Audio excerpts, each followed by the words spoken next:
madaxweyne Trump oo shalay ka hadlayay markii uu booqday xarunta gawaarida lagu sameeyo Ford ay iska leedahay oo ku taala magaalada Detroit ee gobolka Michigan ayaa halkaasi khudbad dheer ka jeediyay. Madaxweyne Trump ayaa waxa uu ka hadlay howlgallada ay ciidamada ICE ka wadaan gobolka Minnesota waxaana uu sheegay in kuwa dambiilayaasha ee ugu xun ay gacanta ku soo dhigayaan dilayaasha, kuwa kufsiga ku kaca, kuwa daroogada ka ganacsada. arrimahaasi ayaan waxaan doonaynaa dad inaan gobolka ka nadiifino ayuu yiri, laakiin dad waxaa jira aan doonaynin in arrintaasi aan qabanno. Ma waxay doonayaan inay la noolaadaan kuwa daroogada ka ganacsada, kuwa dadka dila iyo kuwa kufsiga geysta ayuu Trump sheegay. waxaa sidoo kale uu ka hadlay madaxweyne Trump uu yiri in qof kasta oo soo galootiya gaar ahaan Soomaalida ayuu carabaabay oo lagu helo musuqmaasuq. waxa uu yiri xabsi ayaan dhigaynaa, markaas kadibna sharciga ayaan kala laabanaynaa oo dhalashada Mareykanka markay xabsigooda dhameystaanna waan masaafurinaynaa. Soomaali oo kaliya ma ahan ayuu yiri, laakiin meel kasta ka imaaw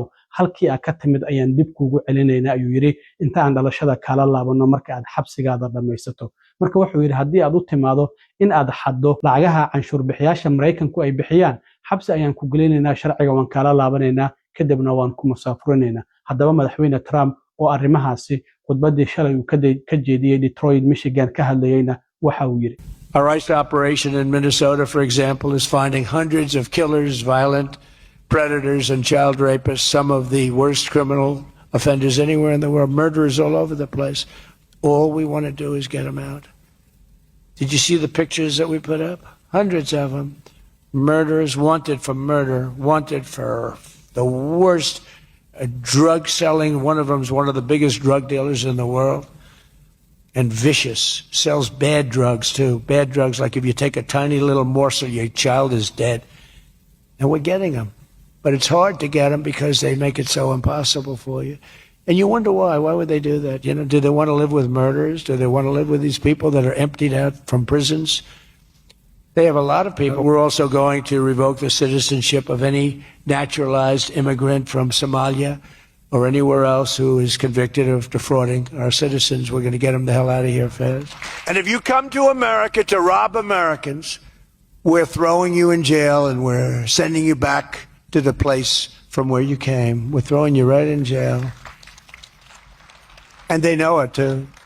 dhinaca kale maanta dowladda Mareykanku waxay ku dhawaaqday in wax visa ah aan loo process gareynaynin amaba aan loo sii wadi doonin halka uu joogana aan la dhaafinaynin 75 wadan oo Soomaaliya ay ku jirto. wadamadaasi waa wadamo aad u fara badan, waxaana dowladda Mareykanku ay u cugsanaysaa sharci la yiraahdo public charge oo Trump afartiisii hore oo sano oo hore uu horay u soo rogay. public charge macnaheedu waxa ay tahay dadka markay imaadaan Mareykanka doonaya inay ka faa'iideystaan Mareykanka, sida dadka food stamp ka qaadanayo, dadka lacagaha cash assistance-ga qaadanayo, iyo sidoo kale dadkaasi oo idil waa kii Trump horay afartiisii sano hore u yiri dadkaasi oo markay Mareykanka yimaadaan dowladda Mareykanka benefits ka qaato wax green card ah lama siinayo ama xitaa kaar caafimaad ka qaado. arrimahaasi oo idil ayaa Trump uu afartiisii sano hore uu ka dhawaajiyay. marka hadda isla arrintii ayay soo celinayaan. wadamadaasi waa 75 wadan, Soomaaliyana waa ay ku jirtaa. wasaaradda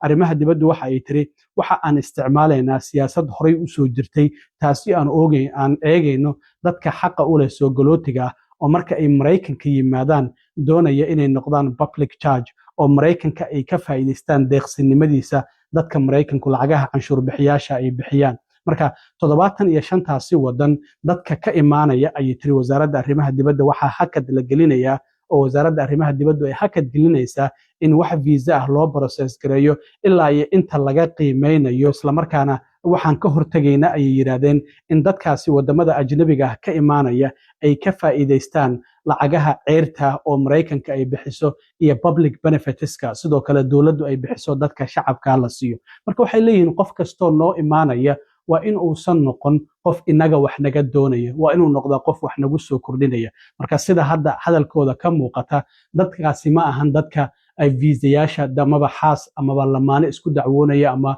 hooyo caruurteeda u dacwoonayso. qofku waa inuu noqdaa qof isagu isku tashta oo shaqaysanayo dowladdan wax uga baahnayn qofka Mareykanka imaanaya. inkastoo aysan sii kala bixin oo aysan sheegin dadka dacwadahaasi ku imaanaya viisayaasha oo loo dacwoonayo in ay ku jiraan. marka siyaasadan horey waa u jiri jirtay Trump xilligii uu 2019 madaxweynaha ahaa ayuu adeegsaday laakiin Biden ayaa markii sanadkii 2022 dib uga laabtay waxaana uu sheegay dadka full stamp-ka qaata iyo sidoo kalena barnaamijka la yiraahdo WIC iyo Medicaid-ka iyo housing vouchers-ka dadka qaata in iyagu aysan ku lug lahayn arrintan haddaba 75 wadan oo maanta dowladda Mareykanku ay ku dhawaaqday inay xaqad gelinayso in wax visa ah loo process gareeyo maxay kala yihiin wadamadan waxaa ka mid ah Afghanistan, Albania, Algeria, Antigua and Barbuda, and Armenia, Azerbaijan, Bahamas, Bangladesh, Barbados, Belarus, Belize, Bhutan, Bosnia, Brazil, Burma, Colombia, Cameroon, Cape Verde, in Colombia, Cote d'Ivoire, Ivory Coast, Cuba, Democratic Republic of Congo, Dominica, Egypt oo Masar ah, in Eritrea, Ethiopia, Fiji, Gambia, Georgia, Ghana, Grenada, Guatemala, Guinea, Haiti, Iran, Iraq, Jamaica, Jordan, Kazakhstan, Kosovo, Kuwait, Kyrgyzstan, Laos, Lebanon, Liberia, in Libya, Macedonia, Moldova, Mongolia, Montenegro, Morocco, Nepal, Nicaragua, Nigeria, Pakistan, Republic of Congo, and Russia, Ruushka waa ay ku jiraan Rwanda, waxaa ku jira jasiiradan yar ee la yiraahdo St. Kitts and Nevis, St. Lucia ayaa ku jirta waa jasiiradaha Caribbean ku yaala, St. Vincent ayaa ku jirta sidoo kalena waxaa ka mid ah in wadamada Senegal, Sierra Leone, Somalia, South Sudan, Syria, Tanzania, Thailand, Togo, Tunisia, Uganda, Uruguay, Uzbekistan iyo waliba Yemen 75 wadan waa 75taasi wadan oo la yiri dadka ka imaanaya viisayaashooda lama process gareynayo marka dawladdu ma aysan sii kala saarin waa aniga idin sheegay January in sidoo kale ay jirtay in wasaaradda arrimaha dibadda ay joojisay wadamadii travel ban la saaray in wax viisa aan la siinaynin haddaba marka booskan goorma ayuu bilaabanaya waxa uu bilaabanayaa 22 bishan hadda maanta bishu waa 14 marka 7 maalmood kadib ayaa booskan uu bilaaban doona oo hakadka la gelinayo in wax viisa loo process gareeyo dadka ka imaanaya 75taasi wadan oo Soomaaliya ay ku jirto haddii dawladdu faahfaahin kale oo dheeraad ah ay ka soo bixiso waan idin la wadaagi doonaa dhinaca kale gobolka Minnesota waxaan ognahay howlgalkii ciidamada ICE wali inuu ka socdo xaaladda wali qabqabashadu zaa'id ayay ku socotaa marka shalay waxa dhacday in dacwadogihii federaalka gobolka Minnesota uu qaabilsanaa ninka la yiraahdo Joe Thompson ama Joseph Thompson waa ninkii dadka Soomaalida ah oo musuqmaasuqa lagu helay dacwadda ku soo oogay waxa ka horeeyay Andrew Lugar oo isagu bishii January ee sanadkii hore iscasilay marka isaga ayaa hadda si ku meel gaar ah xilka u sii hayay isaga iyo 5 xubnood oo la shaqeynaysay ayaa wargeyska New York Times waxa uu qoray inay iscasileen shalay sababta isku casileen ayaa waxa lagu sheegay in wasaaradda cadaaladdu ay tiri waa inaad baaritaan ku sameysaan gabadhii la socotay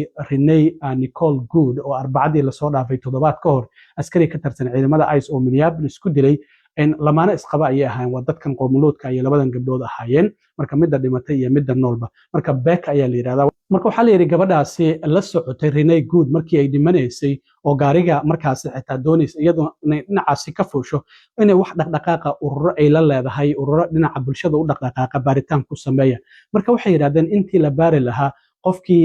eedeysanaha ahaa qofkii victimka in la baaro oo dhibanaha ahaa arintaasi darteed ayaa waxa la leeyahay waa isku casileen marka xubnaha kale ee iscasilay Joseph Thompson marka laga soo tago oo isagu si ku meel gaar ah xeeraryaha federaalka ee gobolka Minnesota u qaabilsanaa waxa kamid ah Harry Jacobs, Melinda Williams, Thomas Calhoun Lopez iyo sidoo kale xubno kale waxa la leeyahay sidoo kale xubno kale waxa jira wasaaradda cadaaladda iyaguna u qaabilsanaa dhinaca civil divisionka ama civil rights divisionka ee xuquuqda dhanka madaniga qaybo kale oo iyaguna u qaabilsanaa oo 5 ah iyaguna waa is casileen marka waxa ay meesha ka muuqata marka inaysan dawladda ku taageersanayn in ay eedda dusha ka saaraan gabadhii dhimatay askarigii dilayna ay difaacaan oo yiraahdaan askarigan waa uu istifaacayay dacwadoogayaashan marka sidaa darteed ay isku casileen markii la yiri baaritaan ku sameeya gabadhii Renee Good la socotay oo Beck la yiraahdo in kale lamaana ay ahaayeen sida la sheegayo sidaas darteed ay marka xubnahaasi ay isku casileen dad fara badan waxay soo weydiinayeen baasaboorkan la iska laabanaya cilmi oo ma jirta arintaasi waa dhici kartaa baasaboorkaada either waa la kansali karaa adigoon ogeyn inkastoo ay sharci darro tahay oo qofku uu dacwad dawladda ka gudbin karo waxaa la sifay flag ayaa lagu sameyn karaa oo baasaboorkaada ayaa lala socon karaa xilliga aad baxayso marka arrimahaasi oo idil waa ay jiraan marka dadka Soomaalida waxa laga rabaa inay ka digtoonaadaan marka aad baxayso ka hor inta aadan bixin waa inaad iska xaqiijisaa baasaboorkaadu active ma yahay ma shaqeynaya mise ma shaqeynayo marka dad fara badan ee arrintaas ku dhacday passport controlka waa inaad wacdaa nambarkan ayay leeyihiin arrintaasi dad badan oo Soomaaliya horey ugu dhacday si qaladana way ku dhici kartaa si ku talagal ahna way u dhici kartaa marka dadku inay iska hubiyaan inta aadan safrin ka hor xilligan hadda lagu jiro oo xaaladdu ay sidan u kacsan tahayna Soomaaliya inaad u safarto kugulama taliyaan marka aad baxaysa lagulama hadlayo ilaa waa socotaa laakiin soo laabadkaada maxaa kugu dhici kara cid og ma jirto dad fara badan oo green card leh kuwa baasaboorro wato ayaa dhibaatooyin kala duwan loo geystay marka dadku inay iska hubiyaan ka hor intaysan bixin horta baasaboorkooda active ma yahay boorsadu igu jiraa tikidan jaranaya waa iska baxaya macnaha airportka marka tagto ayaa lagu dhihi karaa baasaboorkaadu maba shaqaynayaba marka inay iska hubiyaan teeda kale waxaa jirta gabar Soomaali ah oo turjubaan ah ayaa ila soo xiriirtay oo Minnesota ku nool waxay tiri dadka la xiray ayaan turjubaannimo u sameynaa marka arrin waxaa jirta ay doonaysay inaysan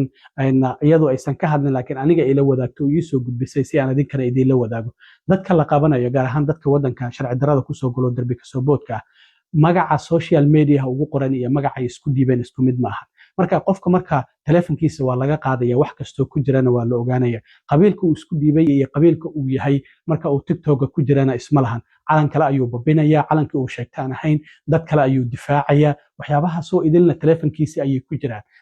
marka garsooraha la horgeeyo waa cadeymihii ayaa la tusayay qofkan sidan ayuu isku dhiibay magacana social media ugu qoran marka at least magacaada rasmiga oo isku dhiibtay social media-hada ku qoro qabiilka haddii aadan xitaa doonaynin qabiil kale oo yar aad isku dhiibto qabiilkaaduna uu landheere yahay isku day inaadan TikTok-gaada iyo barahada bulshada adigoo calan wato difaacayo qaylinayo aadan soo gelin arrintaasna dad fara badan oo Soomaaliya ku dhacday gabadhaas waxay tiri dad fara badan oo u turjumayay ayaan ku arkay arrintaas oo sharcigii loo diiday isla markaana garsooruhu ku amray in la masaafuriyo marka arrintaasina waa ay jirtaa dadka Soomaalidu inay ogaadaan in barahada bulshada wixii ku jiro telefonkaada laga shubanayo oo la ogaanayo marka lagu qabto kadib marka arrimahaasina inay ka digtoonaadaan gabadhu waxay tiri dadkeena Soomaalidu ha ka digtoonaadaan